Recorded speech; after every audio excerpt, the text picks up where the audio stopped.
2장 1절에서 13절 말씀 보겠습니다. 사도행전 2장 1절에서 13절 말씀 저와 함께 한 절씩 나눠서 읽도록 하겠습니다. 사도행전 2장 1절에서 13절 제가 먼저 읽겠습니다. 오순절 날이 이미 이름에 저희가 다 같이 한 곳에 모였더니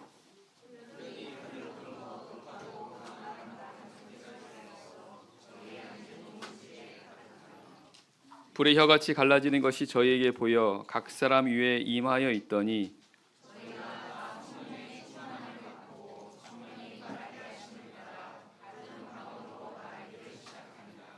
그때에 경건한 유대인이 천하 각국으로부터 와서 예루살렘에 우거하더니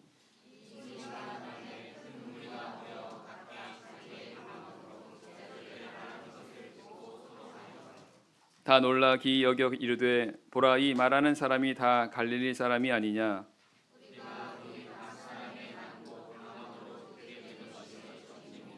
우리는 가데인과 메데인과 엘림인과 또 메소보다미아 유대와 가바도기와 본도와 아시아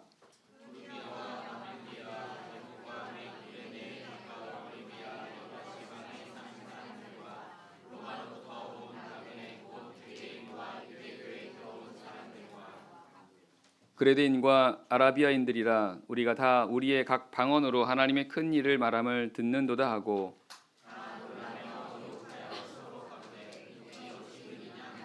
같이 읽겠습니다. 또 어떤 이들은 조롱하여 가로되 저희가 새 술이 취하였다 하더라. 아멘.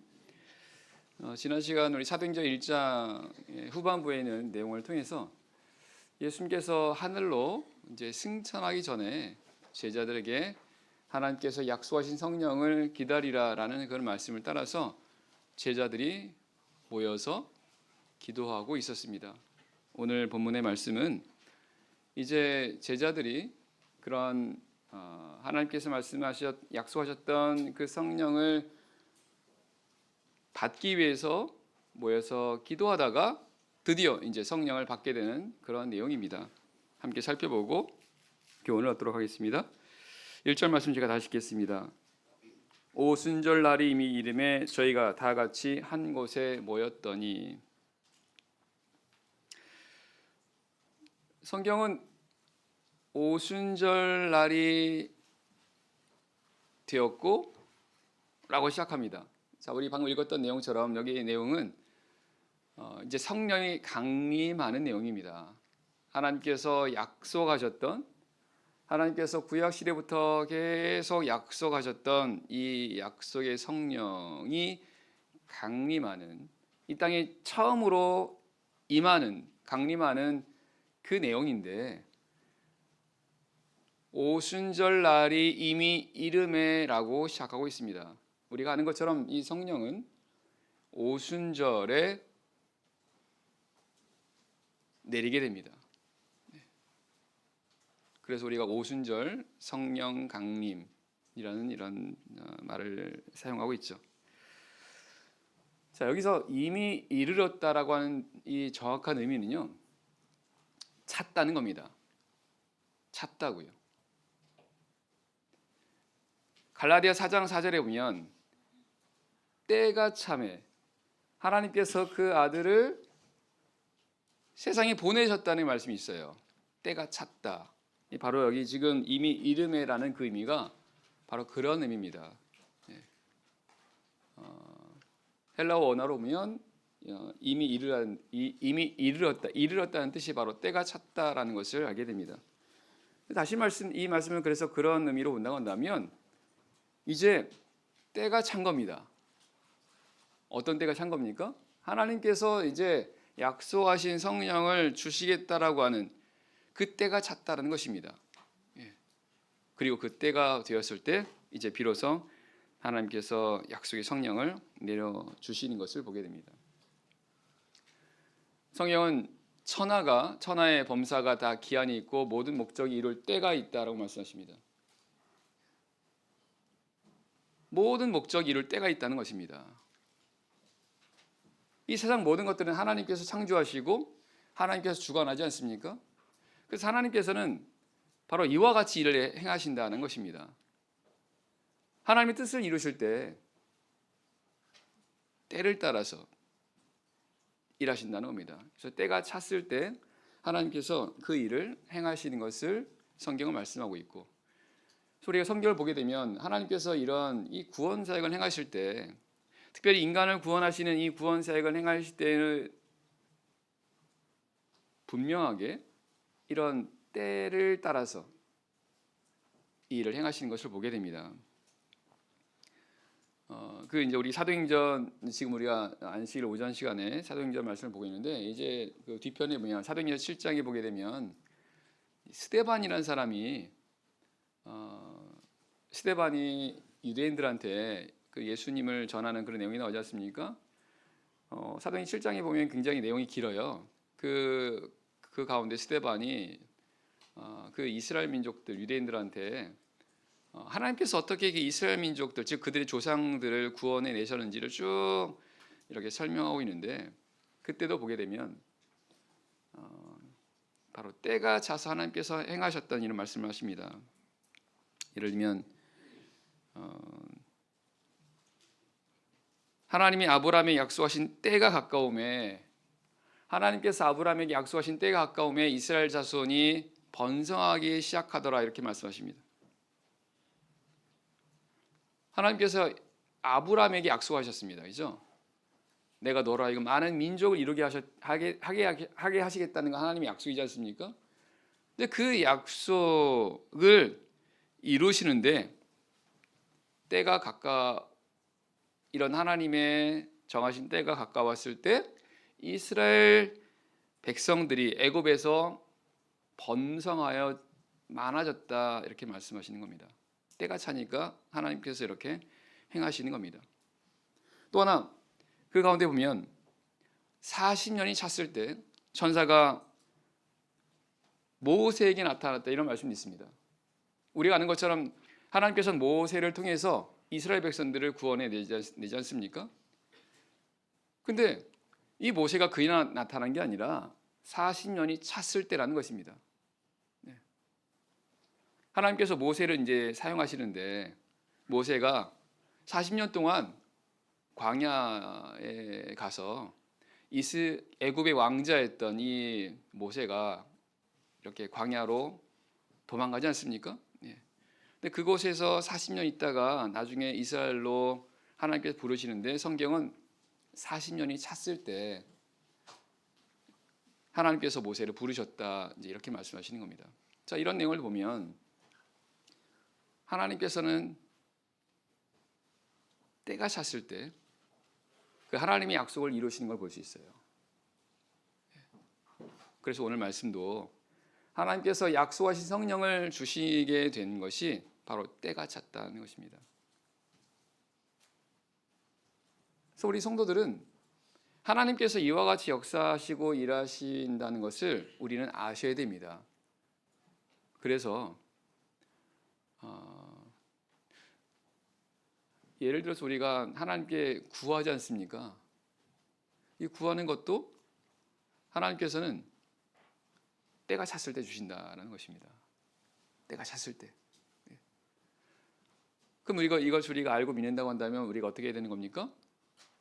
때가 찰 때까지 기다려야 돼요. 인내를 가지고. 내가 하나님께 기도했는데 하나님께서 분명히 우리가 기도하면 응답 주신다고 하셨는데, 근데 내가 계속 기도하고 하나님께 은혜를 구하는데도 특별히 뭐가 없어요. 하나님 안 주시는가? 그럼 하나님은 안 계시는 건가? 이렇게 막 생각이 확장될 수 있는데, 그런 것이 아니라 하나님께서는 아직 때가 차지 않았다는 것입니다. 물론 그때는 때와 기한은 하나님께 있는 겁니다. 그래서 하나님만이 아시는 거죠. 우리는 모르는 겁니다. 그래서 우리는 하나님이 차가 뗄 때까지, 하나님께서 정하신 그 때가 언젠가는 모르나 그 때가 찰 때까지는 계속해서 믿음을 가지고 구하시다 보면 하나님께서 그 약속을 이루신다는 겁니다. 너에게 인내가 필요함은 너희가 하나님의 뜻을 행한 후에 약속을 받기 위함이라. 성경은 계속적으로 바로 이와 같은 이런 기다려야 되고 인내해야 한다라는 그런 말씀하십니다. 선을 행하다가 낙심하지 말지니 때가 이름에 거두리라. 우리 하나님 말씀대로 했는데 그 말씀대로 잘 안 될 때가 있어요. 그러면 왜 안 되지? 낙심할 수 있는데 낙심하지 말라는 겁니다. 때가 이르면 거둔다는 거예요. 그래서 믿음이 약해지지 말라는 겁니다. 그리고 하나님께서 이렇게 하신 것은 우리를 낮아지게 하시는 겁니다. 하나님이 능하신 손 아래서 겸손하라. 때가 되면 너희를 높이시리라. 이런 말씀도 오면 하나님께서 우리로 하여금 바로 응답하지 않으시고 우리로 하여금 기다리게 하시는 건 우리가 그 가운데서 우리가 낮아지는 겁니다. 아, 내 뜻대로 안 되는구나. 하나님은 철저하게 우리를 우리 생각대로 되지 않게 하신 걸 알게 하시는 겁니다. 자, 철저하게 하나님만 바라보고 하나님만 의지하게 하시는 겁니다. 그렇게 하기 위해서 우리 생각을 내려놓게 하시는 거예요. 그래서 내가 하나님의 뜻을 구하고 기다리는 이 과정 속에 내가 알지 못하는 가운데 내가 낮아지는 겁니다. 내 생각을 내려놓게 되고 아, 내 생각대로 안 되는구나. 그러면서 점점 하나님을 더 바라보게 되고 하나님을 의지하게 되면서 하나님을 믿게 되는, 하나님을 믿으려면 우리 낮아져야 됩니다. 내가 낮아지지 않고는 하나님을 우리가 믿을 수 없어요. 그렇지 않습니까? 이미 하나님을 믿고 있는 성도도 마찬가지입니다. 내가 믿고 있으니까 이제 끝이다, 이게 아닙니다. 우리는 더 하나님을 더 열심히, 더 온전하게 믿으셔야 돼요.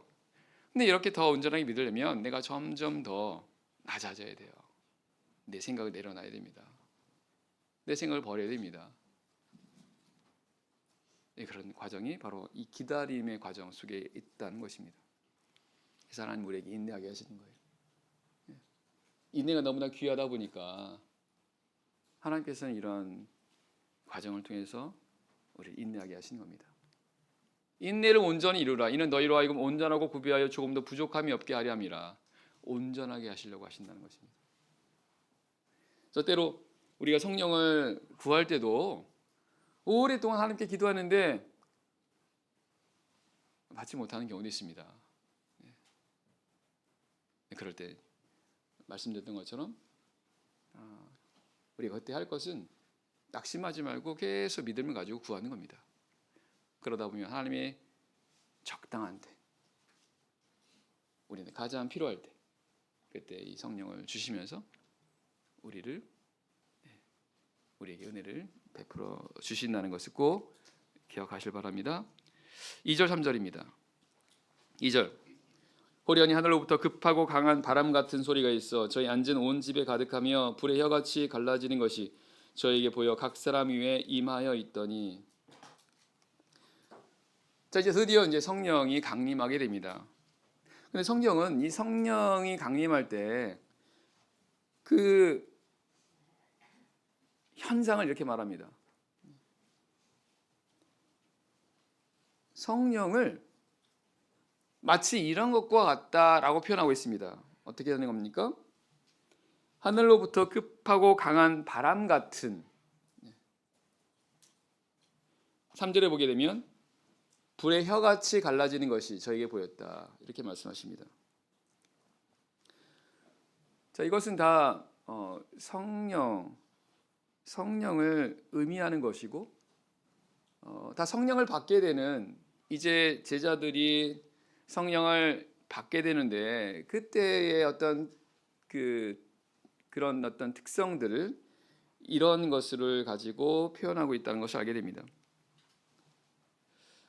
급하고 강한 바람 같은 소리가 있다.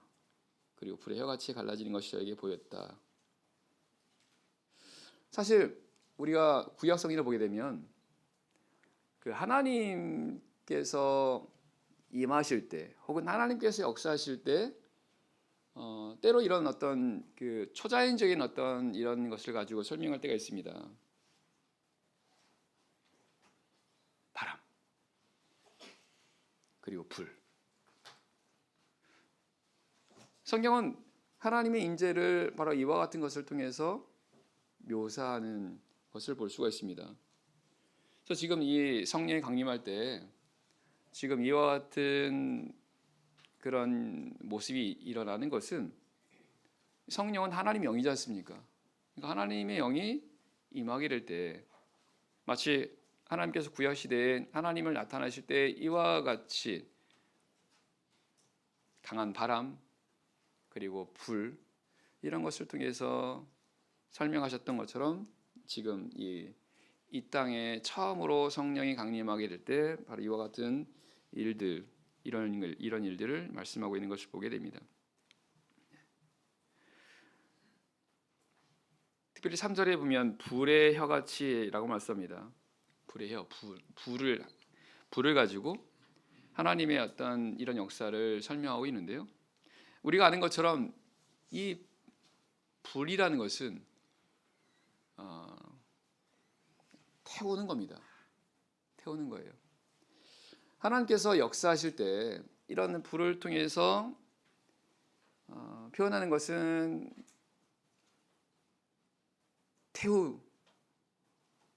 태워서 없애고 그리고 심판하신다는 뜻입니다. 예를 들어서 창세기 말씀 보게 되면 소돔과 고모라 성은 하나님 심판하십니다.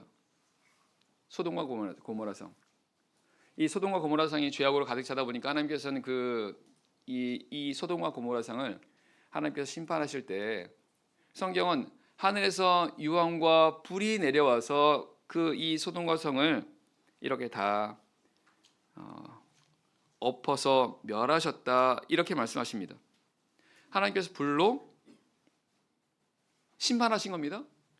불로 그 소돔과 고모라에 있던 그 죄들을 하나님께서 소멸하신 것이라고 말씀하시는데 이것이 성령과 연관이 있다는 것입니다. 성령하고요. 이 성령의 역사가 바로 그와 같은 그런 역사라는 것을 하나님께서 이 구약 성경을 통해서 우리에게 보여주고 계시다라는 것을 알 수 있습니다. 이사야 1장 보겠습니다. 이사야 1장 말씀. 이사야 1장 10절입니다. 이사야 1장 10절. 이사야 1장 10절에서 13절 말씀 제가 읽겠습니다. 이사야서 1장 10절에서 13절 말씀. 이사야 1장 10절. 너희 소돔의 관원들아 여호와의 말씀을 들을지어다. 너희 고모라의 백성아 우리 하나님의 법에 귀를 기울일지어다. 여호와께서 말씀하시되 너희의 무수한 재물이 내게 무엇이 유익하뇨? 나는 수양의 번제와 살찐 짐승의 기름에 배불렀고 나는 수송아지나 어린 양이나 수염소의 피를 기뻐하지 아니하노라. 너희가 내 앞에 보이러 오니 그것을 누가 너희에게 요구하였느뇨? 내 마당만 밟을 뿐이니라. 13절. 헛된 재물을 다시 가져오지 말라. 분향은 나의 가증이 여기는 바요. 월삭과 안식일과 대회로 모이는 것도 그러하니 성회와 아울러 악을 행하는 것을 내가 견디지 못하겠노라. 자, 이사야서는요. 이사야 선지자를 통해서 하신 말씀이십니다. 이사야 선지자를 통해서 구약 시대 이스라엘 백성들에게 하신 말씀이세요. 그러면 이 이스라엘 백성들 누굽니까? 하나님의 백성들입니다. 하나님을 믿는 백성들이었으니까. 그런데 10절에 보면 하나님께서 이 이스라엘 백성들을 뭐라 말씀하십니까? 너희 소돔의 관원들아, 너희 고모라의 백성아, 이렇게 말씀하시는 겁니다. 여기 지금 소돔과 고모라가 바로 창세기서에 기록된 하나님께 심판받았던 그 성입니다. 왜요? 이 소돔과 고모라가 죄악으로 가득 찼습니다. 하나님께서 그 성을 이제 소돔과 고모라 성을 이제 심판해서 멸하게 되고 이 성이 이제 멸망을 받지 않습니까? 그때 그 소돔과 고모라 성을 가지고 이스라엘 백성들 말씀하시는 겁니다. 그것은 지금 이 구약 시대 이스라엘 백성들이 마치 소돔과 고모라 그 백성들과 같이 죄가 가득 차 있다는 것입니다. 하나님 보시기에. 그래서 11절 이하에 보게 되면 하나님께서 그 이스라엘 백성들이 행하는 그런 모습들을 이렇게 하나씩 말씀합니다. 너희가 내 앞에 보이러 온다는 겁니다. 이들이 하나님의 성전에 나가는 겁니다. 성경 오늘날로 말하면 교회인데, 그들이 하나님 앞에 성전에 나갑니다. 성전에 나가는 건 뭐예요? 하나님을 경배하는 겁니다. 하나님 높이는 겁니다. 구약시대 방식은 하나님께 제사를 드리고, 그래서 자신들의 죄를 회개하면서, 그러면서 하나님께 은혜를 받아서 이제 또 새로운 삶을 살게 되는, 이런 것들이 구약시대 제사인 것이고, 하나님께서 그들로 하여금 이와 같이 행하도록 하나님이 성전에 나와서 하나님을 예배하라고, 하나님께 제사하라고 했는데, 근데 당시 이스라엘 백성들은 그렇게 하긴 했는데 하나님 보시기에는 그냥 하나님 앞에 보이러 왔다는 것입니다. 하나님 바라신 것은 그들이 진심으로 하나님을 예배하고 하나님께 제사하고 자신들의 어떤 이런 죄와 잘못들을 진심으로 깨닫고 회개하는 것, 이거를 바라셨는데, 이들이 그게 아니라 그냥 모양만 하나님 앞에 나왔고 마음은 그런 마음이 없다는 것입니다. 그러면서 이들이 성회와 아울러 악을 행하는 것을 하나님께서 견디지 못하겠다라고 말씀하시는 것은, 이들이 하나님께 나와서 예배드리고 제사를 하긴 하지만 정작 그들이 이제 돌아가서는, 각자의 그런 삶의 자리에 돌아가서는 악을 행한다는 거예요. 그러니까 이게 계속 반복되다 보니까 하나님께서 이걸 견디지 못하겠다는 것입니다. 그러니까 하나님 바라시는 게 뭐예요? 이들이 하나님의 백성들이니까 하나님께 나와서도 하나님께 예배드리고 하나님께 경배하지만 거기서 끝나는 게 아니라 그들이 각자의 삶 속에서 하나님의 백성으로서 하나님의 백성에 합당한 그런 삶을 살아가게 되고, 그래서 하나님께 영광 드리는 그런 삶을 살기를 바랬지만, 당시 이스라엘 백성들은 성전에서 생활은 따로, 그 실제 자신들의 삶 속에서 생활하는 모습이 따로, 이중적인 그런 삶을 살아가다는 것입니다. 사실 대부분의 사람들은 어디 있습니까? 각자의 삶이지 않습니까?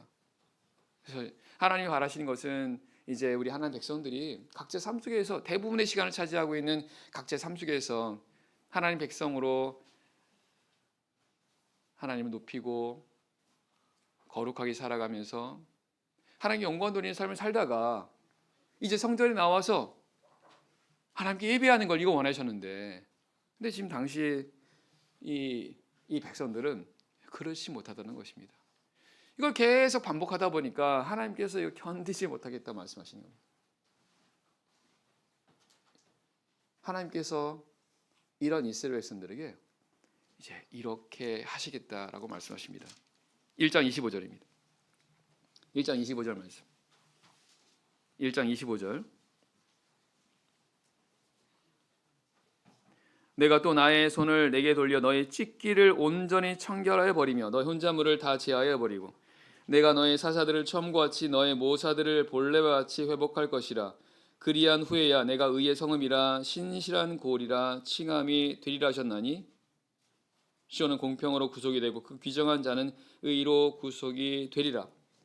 하나님께서 이제 이와 같은 이 이스라엘 백성들로 하여금 새롭게 하겠다, 새롭게 하시겠다라고 말씀하십니다. 어떻게 해요? 그들 가운데는 찢기가 뭐예요? 찌꺼기입니다. 찌꺼기, 불순물입니다. 이런 불순물들, 이런 혼자물들을 하나님께서 다 제해해 버리신다는 겁니다. 그리고는 처음과 같이 하나님께서 회복하게 하실 거라는 겁니다. 그 말은 하나님께서 본래 원하셨던 그런 모습으로 이렇게 만드시겠다는 것입니다. 그래서 이제 그들이 의의 성읍, 의를 행하는 하나님의 백성들, 그런 신실한 그런 지역이 이스라엘이 칭함이 될 수 있게 하시겠다라고 말씀하십니다. 어떻게 해요? 이사야 4장입니다. 4장 2절에서 4절까지 말씀 제가 읽겠습니다. 이사야 4장 2절입니다. 이사야 4장 2절 말씀.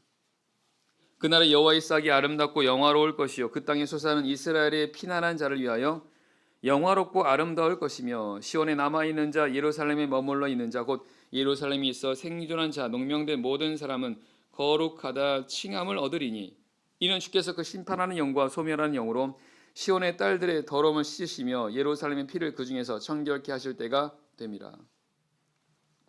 앞에 1장, 2장 이 내용을 보면 그 이스라엘 백성들의 이 죄, 허물 이런 모습들을 말씀하시는데 여기 지금 4장에 보게 되면 전혀 다른 모습이지 않습니까?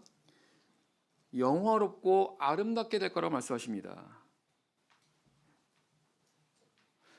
하나님께서 이 죄와 허물로 가득 찬 이 이스라엘 백성들을 바로 이와 같이 영화롭고 아름답게 하시겠다라고 말씀하십니다. 어떻게 해요? 4절에 보게 되면 주께서 그 심판하는 영과 소멸하는 영으로 시온의 딸들의 더러움을 씻으시고 제하시겠다라고 말씀하십니다. 심판하는 영, 소멸하는 영, 이 하나님의 영이에요. 하나님의 영을 통해서 하나님 백성들 안에 있는 이런 깨끗하지 못한 이런 죄,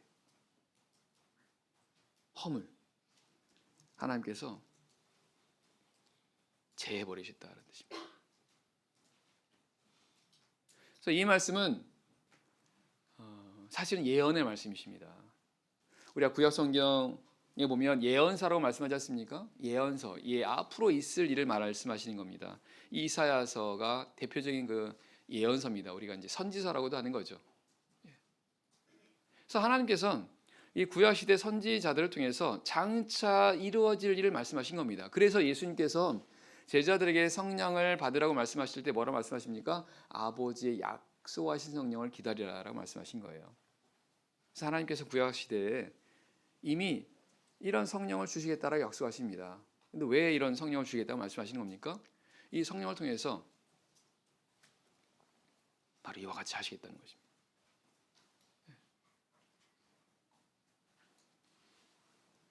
하나님 원하시는 그런 진정한 하나님 백성으로 만드시겠다는 거예요.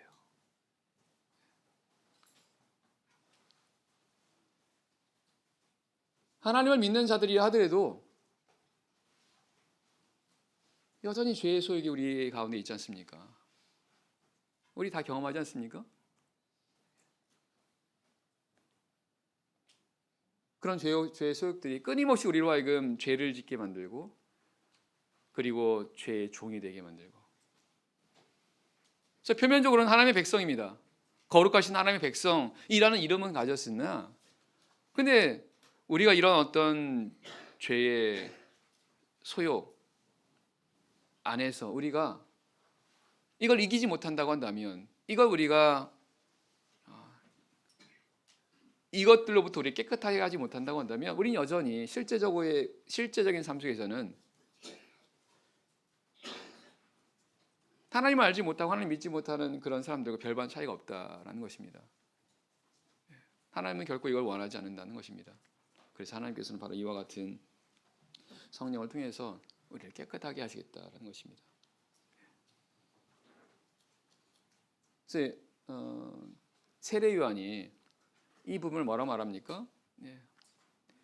나는 물로 세례를 주거니와 이제 내 뒤에 오신 이는 성령과 불로 너에게 세례를 주실 것이다 이렇게 말씀하십니다. 세례 요한이 와서 한 게 뭐예요? 물로 세례 줬습니다. 물로 세례 줬다는 건 뭐예요? 죄 사함의 세례를 줬다는 것입니다. 우리 성도들이 세례 받았지 않습니까? 그죠? 이 세례는 뭐예요? 죄를 사하는 겁니다. 죄를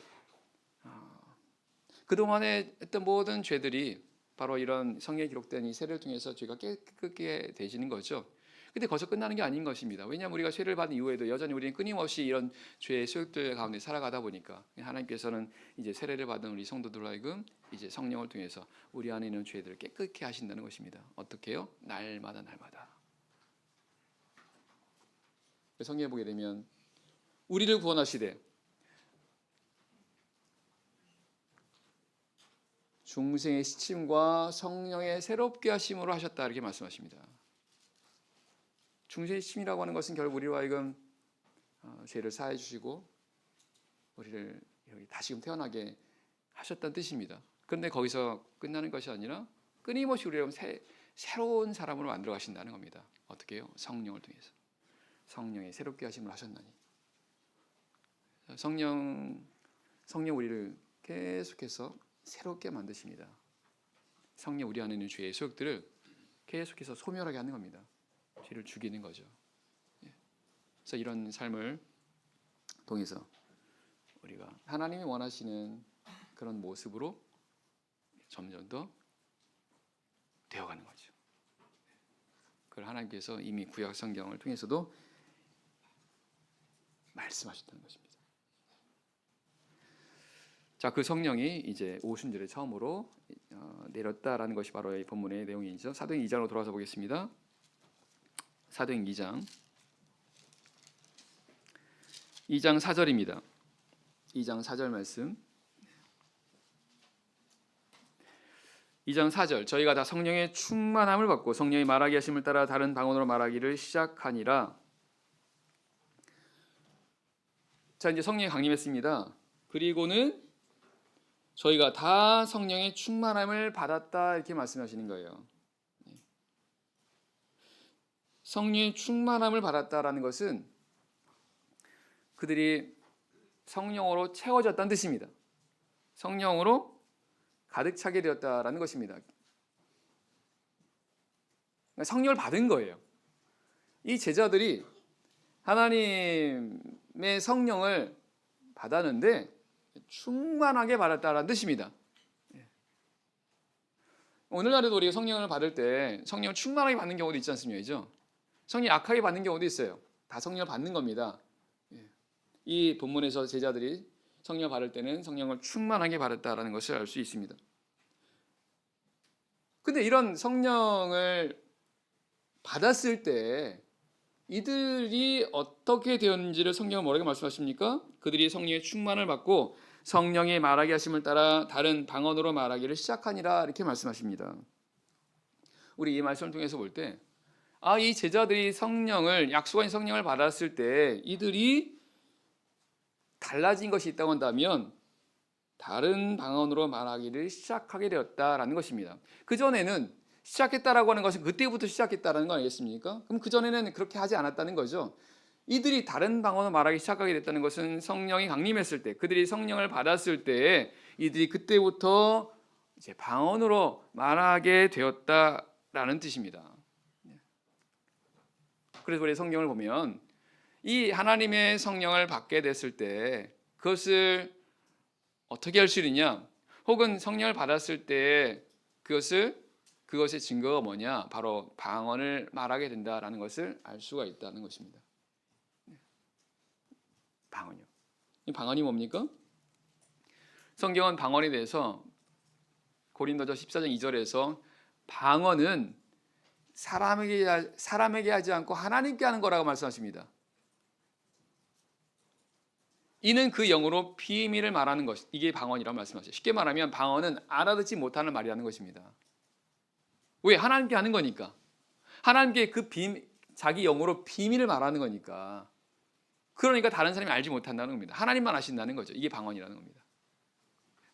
근데 이 방언을 사람들 못하는 거잖아요. 그죠? 근데 언제 알 수 있다는 겁니까? 성령을 받았을 때. 여기 보게 되면 성령을 받았을 때 성령이 말하게 하심을 따라 다른 방언으로 말하기 시작했다 이렇게 말씀하세요. 성령을 받으면 성령이 내 안에서 이렇게 방언을 말하게 한다는 겁니다. 그래서 성령을 구합니다. 근데 성령 구하는데 이분이 갑자기 이제 이렇게 알아듣지 못하는 말을 하게 되면 이제 이분이 이제 방언을 말하게 되는구나. 그리고 성령을 받았구나라는 것을 이제 알게 되었다는 것입니다. 알게 된다는 거죠. 이게 바로 방언이고요. 참고로 이 방언이라고 하는 이 말은 우리 이제 한글말로 보면 마치 사투리 같은 어떤 어느 지역 사투리 이런 걸 우리 방언이라 말하는데 정확히 말하면 이 방언이라는 이 말은 그들이 방언으로 말하기 시작했다는 이 방언은 그냥 혀소리입니다. 혀소리예요. 그래서 3절에 보게 되면 불의 혀같이 갈라지는 것이라는 표현이 나오지 않습니까? 이 혀라고 하는 이 단어와 동일한 단어입니다. 헬라어로 보게 되면. 그래서 방언이라고 하는 것은 그냥 혀로 말하는 이런 언어, 이런 말이라는 것입니다. 그래서 성령을 받았을 때 이렇게 전에 내가 하지 못했던 이런 말, 혀를 통해서 나타나는 그 말이 바로 방언으로 이렇게 나타나게 된다는 것을 알 수 있습니다.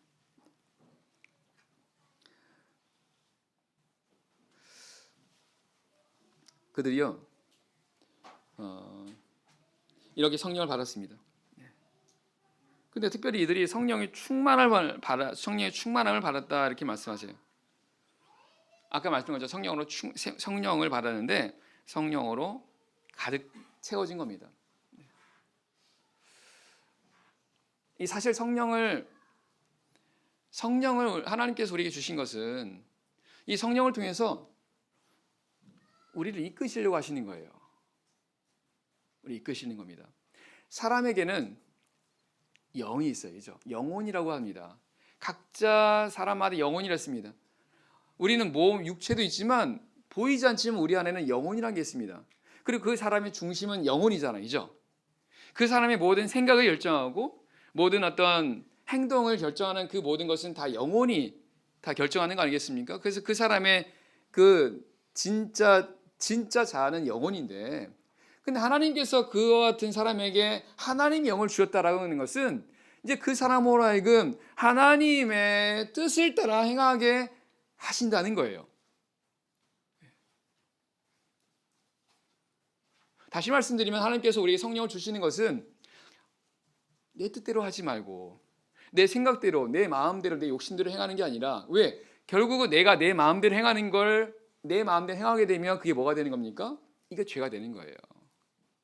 내가 내 욕심대로 행하게 되면 결국은 죄를 범하게 되고, 그것이 점점 나중에 눈덩이처럼 커져서 큰 죄를 짓게 되는 게 이게 모든 그 과정 아니겠습니까? 그럼 결국은 그걸 통해서 이제 형벌을 받는 거고, 그리고 그 끝은 이제 지옥이라고 하는 영원의 형벌을 받게 되는 겁니다. 하나님께서 그렇게 하지 않도록 하기 위해서, 다시 말하면 우리가 그럼 죄를 짓지 않도록 하기 위해서 어떻게 하셨냐? 우리 성령 주셨다는 거예요. 하나님의 영을 우리에게 주셔서 우리로 하여금 하나님의 뜻을 따라 행하게끔 하신다는 것입니다. 그래서 하나님께서 우리 영을 주신 것은 우리를 이끌어 가신다는 거예요. 이끌게. 그러다 보니까 하나님의 영이 우리 안에 가득 채워지면 채워질수록 우리는 하나님의 더 많이 이끌림을 받게 되겠죠.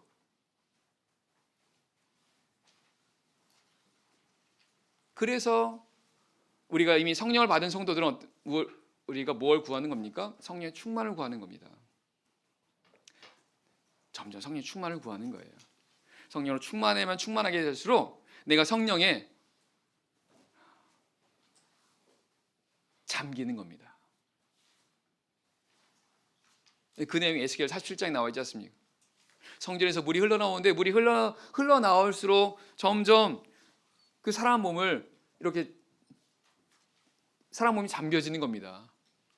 처음에는 물이 발목에, 나중에는 무릎에, 나중에는 허리에 점점 차오르게 됩니다. 그 물이 차오르면 차오를수록